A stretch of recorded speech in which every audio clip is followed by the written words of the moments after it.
अस्सलाम वालेकुम गाइस, आप देख रहे हैं coding with Ali.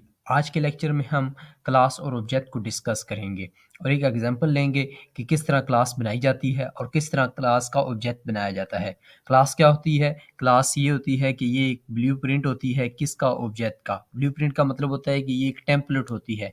Template mean के एक स्ट्रक्चर्स आप ड्रा किए हुए होते हैं और क्लास के अंदर दो चीज़ें मेनली होती हैं, एक फील्ड्स और दूसरा बिहेवियर, यानी बिहेवियर मीन फंक्शन। ठीक है, तो क्लास को बनाते हैं और देन इसकी एक एग्जांपल लेते हैं कि किस तरह क्लास डार्ट में यूज़ होती है और कितनी ये इम्पोर्टेंट है। तो सबसे पहले मैं एक क्लास बना लेता हूँ। ये एक मेन फंक्शन बना हुआ है। इस मेन फंक्शन को हम बाद में देखेंगे, पहले एक क्लास बना लेते हैं। क्लास बनाने के लिए सबसे पहले जो कीवर्ड यूज़ होता है वो है क्लास।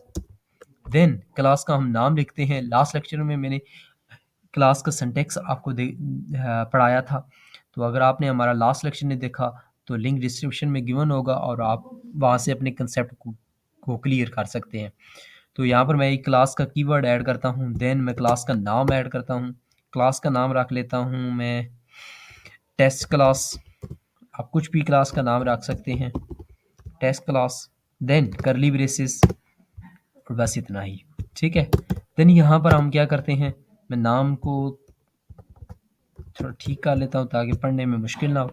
Test class. देन मैं यहाँ पर इस तरह करता हूँ, दो वेरिएबल डिक्लेयर कर लेता हूँ, स्ट्रिंग ए या नेम रख लेते हैं ताकि हमें पता चल जाए name is equal to Ali. Then एक और वेरिएबल बना लेते हैं इंट एज।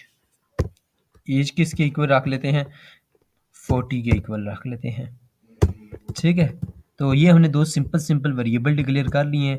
देन मैंने बोला कि किसी भी क्लास के अंदर दो चीज़ें मेनली होती हैं, बाकी और भी होती हैं, लेकिन ये जो मेन है ना, ये एक फील्ड्स है, इन्हें फील्ड्स बोला जाता है। मैं कमेंट्स में ऐड कर देता हूँ फील्ड्स। और दूसरा होता है फंक्शन या मेथड्स।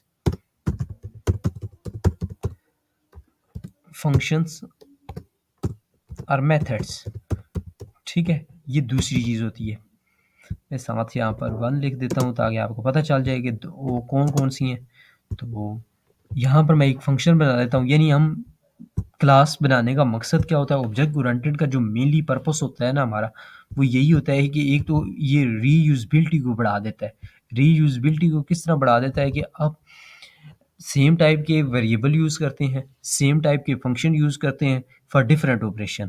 ठीक है, और दूसरा ये काम ये करता है कि ये आपकी मॉड्युलरिटी आपको प्रोवाइड करता है। मॉड्युलरिटी क्या होती है?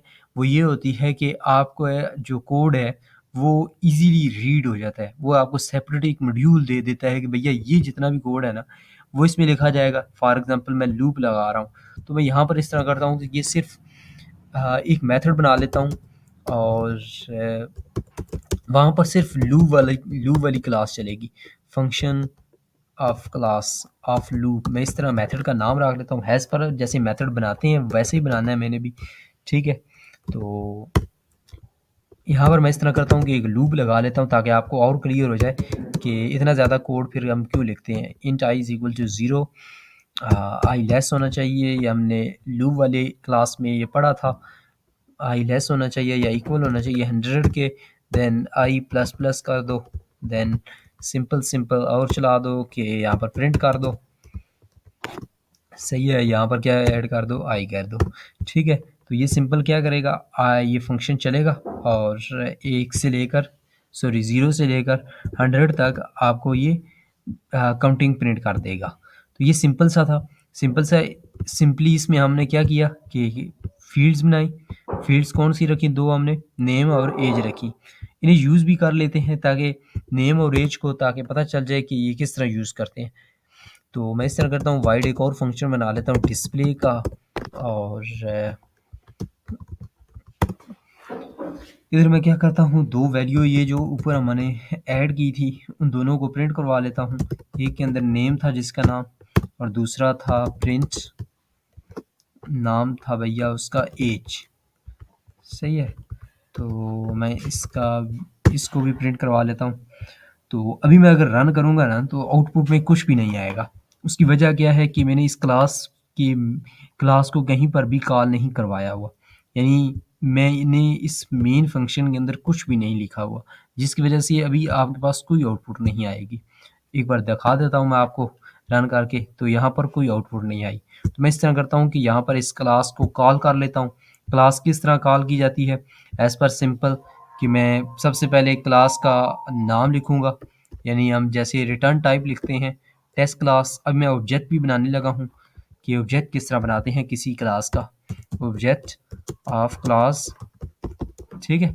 तो सबसे पहले मैं क्लास का नाम लिखूँगा, देन ऑब्जेक्ट बनाऊँगा। ऑब्जेक्ट का नाम कुछ भी हो सकता है, आप सिंपली ये भी लिख सकते हैं टेस्ट क्लास, ठीक है। इसका मेन पर्पस ये होता है कि ये जो क्लास की जितनी भी प्रॉपर्टीज़ है ना, वो इस ऑब्जेक्ट के अंदर आ जाती हैं। तो अभी मैं दोबारा से ये टेस्ट क्लास, अच्छा ये मैं दोबारा क्यों लिखा है, उसका मकसद ये है कि ये यहाँ पर तो ये टाइप मैंने डिक्लेयर की है। किसकी टाइप डिक्लेयर की है? इस ऑब्जेक्ट की टाइप डिक्लेयर की है। और यहाँ पर मैंने इसे बोला है कि भैया जो इक्वल के बाद होता है ना, उसका मतलब होता है कि आप ना इस से राइट साइड से लेफ्ट साइड के अंदर वैल्यू को पुट कर रहे हो। यानी इसका मतलब ये है कि टेस्ट क्लास के अंदर जितनी भी प्रॉपर्टीज़ है ना, प्रॉपर्टीज़ हो गई, फील्ड्स हो गई, फंक्शंस हो गए, वो सारे इस ऑब्जेक्ट के अंदर स्टोर करवा रहे हो, ठीक है। तो इसका मतलब क्या है, हमारे इस टेस्ट क्लास के ऑब्जेक्ट के अंदर ये सारा कुछ स्टोर हो गया होगा। मैं अगर किसी को भी गेट करूँगा ना, फॉर एग्जांपल अगर मुझे एज चाहिए तो मैं सिंपली लिखूँगा टेस्ट डॉट एज, तो ये शो करवा देगा। मैं सिंपली एक एग्जांपल देता हूँ आपको, ताकि आपको क्लियर हो जाए कि ये टेस्ट क्लास वाला ऑब्जेक्ट जो है ये किस तरह हमारी हेल्प कर देगा। देखें ये सारे आ रहे हैं, एज भी आ रहा है, नेम भी आ रहा है, डिस्प्ले भी आ रहा है और फंक्शन ऑफ लूप भी आ रहा है। तो मैं सिंपली एज को ले लेता हूँ और ये कर लेता हूँ। तो यहाँ पर सिंपली क्या लिखा हुआ आ जाएगा 40। तो ये 40 लिखा हुआ आ गया है। तो ये तो सिंपल हो गया कि किस तरह कॉल कर सकते हैं। तो मैं इस तरह करता हूँ, एक मेथड भी कॉल कर लेता हूँ और देखता हूँ कि ये किस तरह रन होगा। तो मैं इसे प्रिंट में नहीं रन करता क्योंकि ऑलरेडी ये इस मेथड के अंदर प्रिंट लगा हुआ है, तो प्रिंट की फिर दोबारा ज़रूरत नहीं है हमें। तो मैं इस तरह करता हूँ, टेस्ट क्लास लिखता हूँ, टेस्ट क्लास डॉट, इधर मैं लिखता हूँ function of loop, function of loop, ठीक है। और यहाँ पर डाल देता हूँ सेमीकोलन। तो यहाँ पर ये 0 से लेकर 100 तक आपको काउंटिंग प्रिंट कर देगा। ये 40 कहाँ से आ रहा है? ऊपर से आ रहा है, जो मैंने ये कॉल किया हुआ, ठीक है। तो अभी मैं इस तरह करता हूँ, ये जो डिस्प्ले वाला फंक्शन है ना, इसे भी कॉल करवा देता हूँ ताकि ये जो नेम है, नेम और एज है, ये दोनों भी हमें शो हो जाए। तो मैं इस तरह करता हूँ कि ये सिंपली लिख लेता हूँ टेस्ट क्लास डॉट डिस्प्ले,